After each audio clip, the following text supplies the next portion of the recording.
ఇందులో పాల్గొనవచ్చు, భోజనం కూడా చేయొచ్చు అని ఆ ఇందులో పాల్గొన్నారు. ఆ యజమానుడి అందరు కొంతమంది భోజనాలు చేస్తూ ఉన్నారు.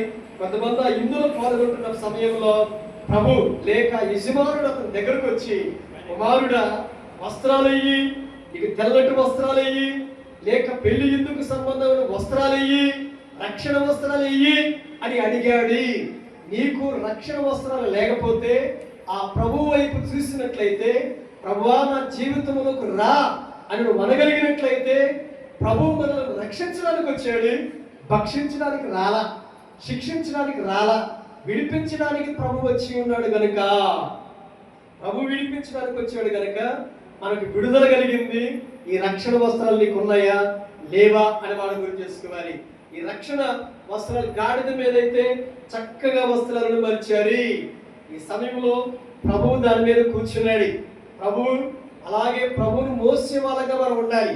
చాలా మంది ప్రభువును అన్నిటిని మోస్తారు, కానీ కుటుంబ భారాలు మోస్తారు, వ్యక్తిగతమైన భారాలు మోస్తారు, లేక అనేకమైన విషయాలు మోస్తారు, కానీ సిలువను మోయాల్సిన బాధ్యత మన మీద ఉంది అన్నమాట. అలా ఒక్కరికైనా, పాస్టర్ గారికైనా, సంఘ పెద్దలకైనా కాదు, అందరికీ ప్రభువును సిలువను మోయాలి అని చెబుతూ ఉన్నది. యేసును మోస్తే, ఆయన సిలువను మోస్తే ఘనత నీకు కలుగుతుంది. నన్ను గణపరచు వారిని నేను గణపరుస్తాను అని చెప్పాడు ప్రభు. నువ్వు ఎంత గణపరచగలుగుతావు, ఎంత గణపరిస్తే అంత గణపరచబడతావు. నువ్వు ప్రభువుని ఎంత మోయగలిగితే అంత మహిమ నీకు ఆ ప్రభు ఆ మహిమతో నేను నింపుతాడు అనే మాట జ్ఞాపకం చేయబడుతుంది. ప్రభు ఆ గాడిద మీద కూర్చున్న తర్వాత మళ్ళీ అక్కడ ఉన్న వాళ్ళకి ఒక ఆలోచన కలిగింది. గాడిదను కింద నడిపించకూడదు అని కలిగింది. గాడిదను ఎక్కడ నడిపించకూడదు? వీధుల్లో రోడ్ల మీద కానీ మట్టి మీద నడిపించకుండా చాలా మంది వాళ్ళకి విలువైనట్టు వస్త్రాలను పరిచయం రాయబడుతుంది. ఆమేన్, హల్లెలూయా, గట్టిగా చెబుదాం, హల్లెలూయా. చాలా విలువైనట్టు కొమ్మలను, పూల అనేకమైన రకరకాలంటూ కొమ్మలను, ఆ చెట్లు కొమ్మలను కింద పరచడం జరిగింది. ఇప్పుడు ఎంత ఆ యొక్క గాడిదకి ఎంత ఘనత! పైన వస్త్రాలు మార్చడము, కింద నేల మీద నడిపించకుండా వస్త్రాల మీద నడుస్తుంది, పూల మీద నడుస్తుంది. దానికి ఎంత ఘనత వచ్చింది! నీకు ఘనత అనేది మనుషులిస్తే వచ్చేది కాదు. ఈ మాట బాగా గుర్తుపెట్టుకోగలుగుతాయి. అది దేవుడిచ్చేది. అది ఘనత ఎలా వస్తుంది అంటే ప్రభువును మోచడం ద్వారాగా, ప్రభువును ఘనపరచడం ద్వారాగా, ఆయన సిలువ స్వార్థను చాటి చూడడం వలన ఘనత కలుగుతుంది. అందుకోసం అంటాడు కదా, సువార్త చెప్పు వారి పాదములు ఎంతో సుందరములు అని రాయబడుతుంది. కాబట్టి యేసును మోసే వాళ్ళంగా మనం అందరం ఉన్నప్పుడు ఘనత వస్తుంది. ఎవరో ఘనత ఇవ్వలేదు, నాకెవరో ఇవ్వలేదు, నన్నెవరు చూడటం లేదు అనుకుంటే నువ్వు యేసును మోసి చూడు. ఈ లోకములో నిన్ను అనగదొక్కిన పరలోకములో ఏమంటే తెలుసా?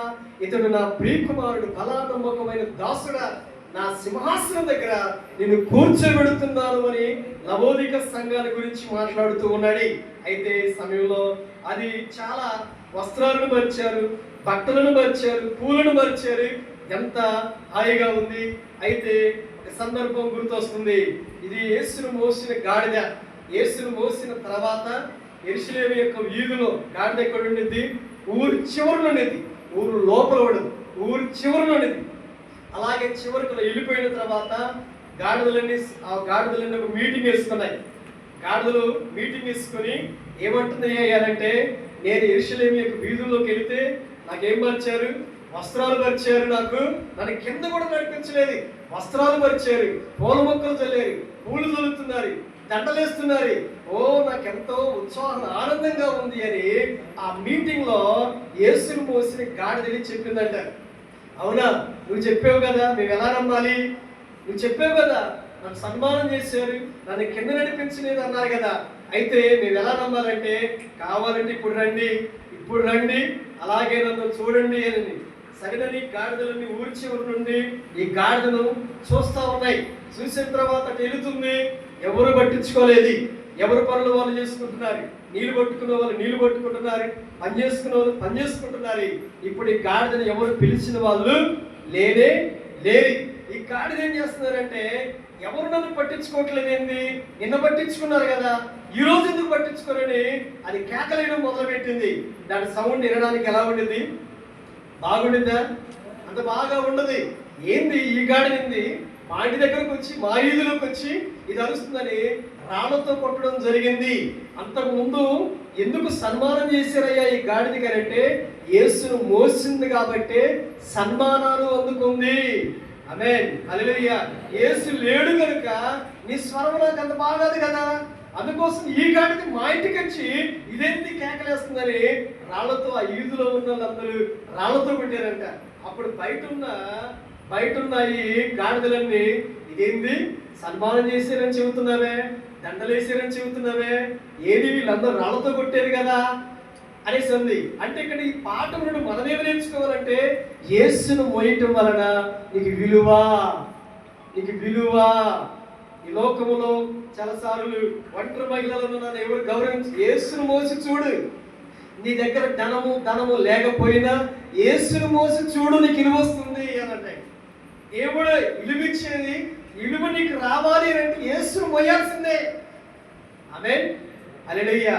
రెడీ లేదమ్మా? హల్లెలూయా. మనం ఎవరిని మోసే వాళ్ళగా ఉండాలి?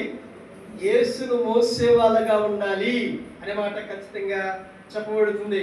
అయితే ఇక్కడ రాయబడుతున్న మాట 21:9 జన సమూహంలో ఆయన ముందుగా నిలిచి ఉండగా వెనుక నుండి వచ్చి చుండిన వారందరూ ఏమని కేకలేసారయ్యారంటే, దావీదు కుమారునికి జయం, ప్రభు పేరిట వచ్చేవాడు స్తుతించబడును గాక అని రకరకాల భయంకరమైన పెద్ద కేకలు వేయడం అన్నది